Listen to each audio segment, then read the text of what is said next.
¿Qué tal, hermanos? El Señor les siga bendiciendo. Quería compartirles una reflexión. Se llama así, seguidores.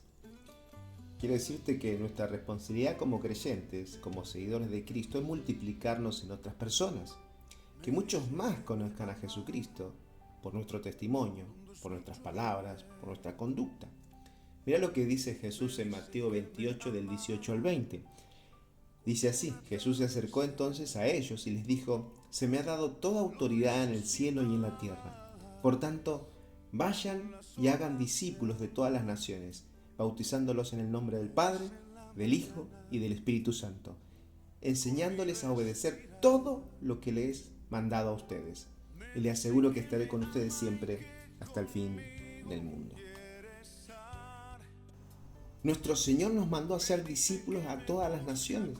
Él no dijo simplemente que hablemos de Cristo, sino que formemos discípulos comprometidos con Él. Nos convertimos en sus discípulos cuando comprendemos sus propósitos, cuando nos identificamos con Él en el bautismo y obedecemos todo lo que nos ha mandado. Durante su ministerio en la tierra, Jesús tuvo muchos admiradores. Estas eran personas que aplaudían a Jesús, personas que les gustaba cómo predicaba, e iban a escuchar sus enseñanzas y aún llegaban a pasar algún que otro día con Él. Pero Jesús nunca los llamó discípulos, porque solo eran admiradores. Si solo somos sus admiradores, no viviremos nunca en su plenitud. Vos y yo fuimos llamados a ser sus discípulos.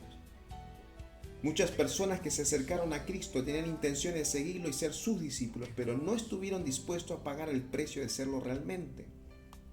Dice en Mateo 18, versículo 18 al 23, que cuando Jesús vio a la multitud que lo rodeaba, dio orden de pasar al otro lado del lago. Se le acercó un maestro de la ley y le dijo: Maestro, te seguiré a donde quiera que vayas. Las zorras tienen madrigueras y las aves tienen nidos, le respondió Jesús. Pero el Hijo del Hombre no tiene donde recostar la cabeza. Otro discípulo le pidió: Señor, primero déjame ir a enterrar a mi padre. Sígueme, le replicó Jesús, y deja que los muertos entierren a sus muertos. Luego subió a la barca y sus discípulos lo siguieron. La multitud no siguió a Jesús, solo sus discípulos finalmente lo hicieron. Por eso debemos ser más que admiradores, debemos ser seguidores. Quiero preguntarte algo: ¿qué es entonces lo que distingue a un discípulo de Cristo de un simpatizante? La respuesta es la obediencia, mis hermanos. La rendición total a los propósitos de Dios más allá del costo que tenga. Eso se llama compromiso. Un discípulo demuestra su amor a Jesús por su absoluto compromiso con el reino de Dios y su justicia. Es más que un entusiasta, es alguien dispuesto a darlo todo por amor a Jesús. Quiero hacerte otra pregunta: ¿cómo distinguimos a un discípulo genuino? Los discípulos necesitan entrenarse en el cuerpo de Cristo, por eso tienen comunión unos con otros. Participan de acciones de servicio y predican la palabra, llenando de alegría la ciudad. Los discípulos, hermanos queridos, se distinguen, se conocen porque se aman unos a otros. No están quejándose, por el contrario, su boca está llena de alabanza y de gratitud.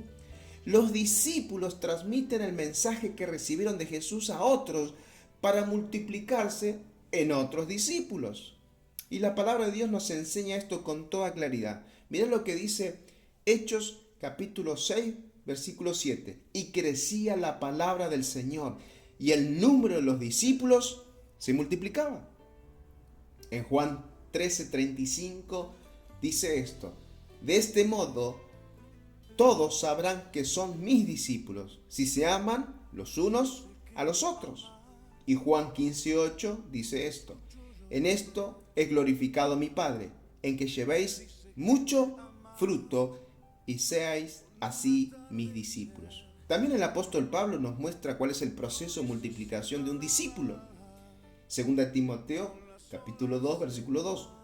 Le dice así a Timoteo: lo que has oído de mí ante muchos testigos, esto encarga a hombres fieles que sean idóneos para enseñar también a otros. Pablo enseñó a Timoteo. Timoteo debía enseñar a otro, y estos otros a su vez debían enseñar a otros. Y estos últimos, mis hermanos, deben ser confiables y capaces para seguir este proceso sin límite. Por eso todo lo que te fue enseñado es para que lo siembres en alguien más.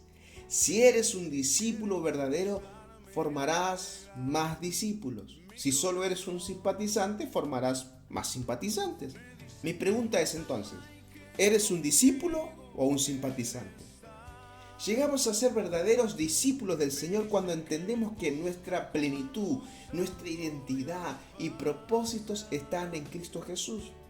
Fuimos creados para ser como Jesús, para gobernar en toda situación, para confrontar contra las tinieblas, para adorar a Dios, para participar de su cuerpo en la tierra, para servir al prójimo, para ser fructíferos y cumplir con la misión asignada.